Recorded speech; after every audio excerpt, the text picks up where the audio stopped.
Previously on Goldfish on Games.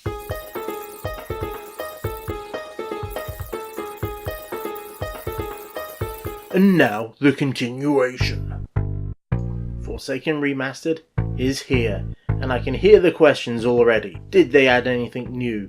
Did they remove anything? Does it still look good? Did they add modern controls? Did they change a lot? And is it worth playing? Well, for those of you who can't be bothered to watch the entire video, the answers are as follows. Yes, ish, very much so, yes, little bits here and there, and hell yes. For those of you who want a bit more depth for your answers, we can already see the menu. And, for the most part, it looks pretty similar to the PC and PlayStation 1 version. But if you're the N64 gamers, then this is going to be completely new to you. But don't worry, it has been changed even from the original version. They've actually done a bit of streamlining here and there, as well as added a few new menus to make it a bit easier to use. The first new menu is this Unlockables, and it shows us all the characters that we've unlocked, as well as all the levels. Now the idea of unlocking characters is quite new to at least the PC and PlayStation 1 version, but all the characters apart from the special hidden character Fly Girl were unlocked from the beginning, so I feel this is something they've brought over from the N64 version.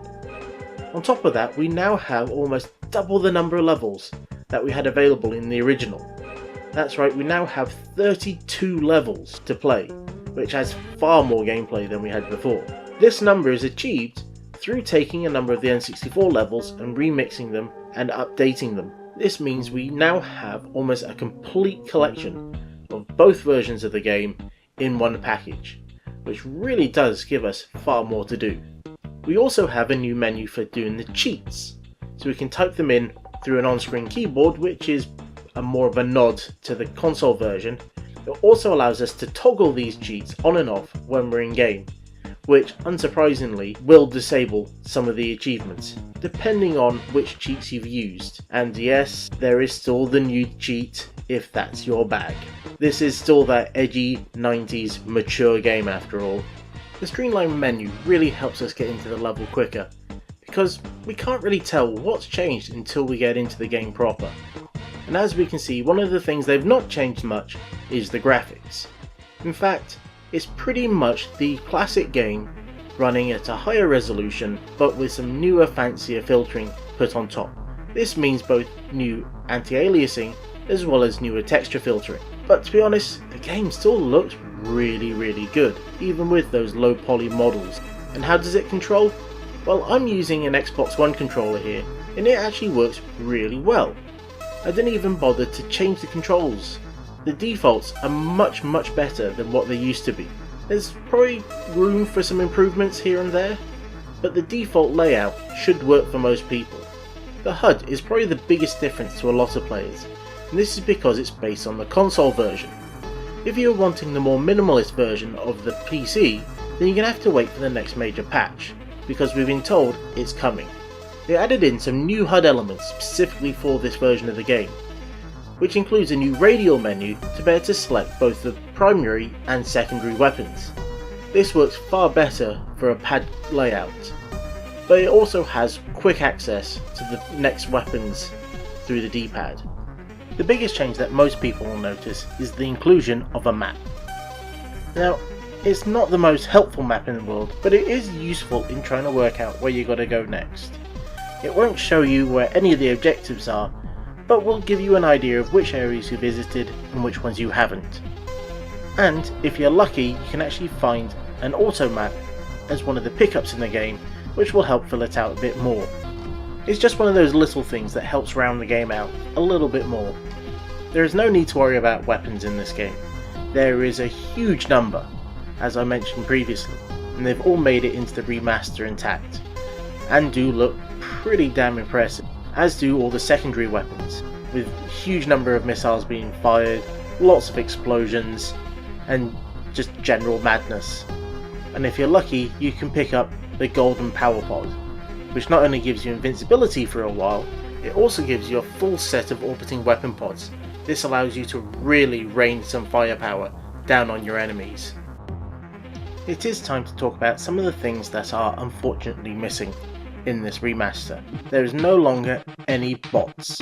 So if you want to play in the multiplayer maps and in the multiplayer modes, you're going to have to try and find a game online.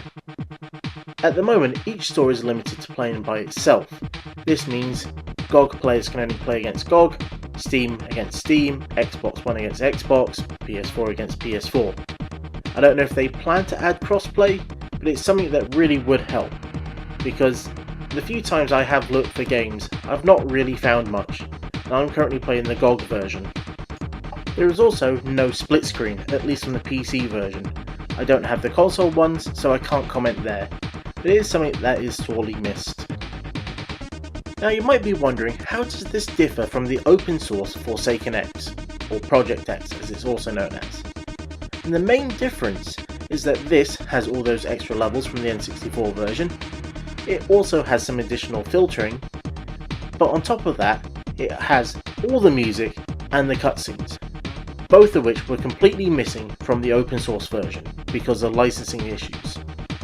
So is this the definitive version of Forsaken? And the answer is a simple yes. It has all the levels, it has all the music, it has all the cutscenes, it has all the content of the original games, looking absolutely amazing, and you've got modern controls, you've got the map, and you've got all the little tweaks and changes they've done here and there.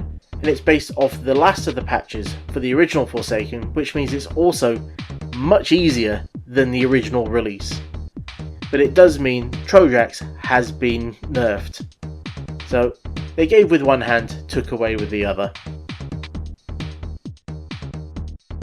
As this episode is more of an addendum to the last one about Forsaken, it's a much shorter episode, so I'm pretty much coming to the end now. So until next time, I've been the Goldfish, and this has been Goldfish on Games. And remember, yes, the future is forsaken. The future is forsaken. The future is forsaken. The future is forsaken. The future is forsaken. The future is forsaken. The future is forsaken. The future is forsaken. The future is forsaken. The future is forsaken. The future is forsaken. The future is forsaken. The future is forsaken.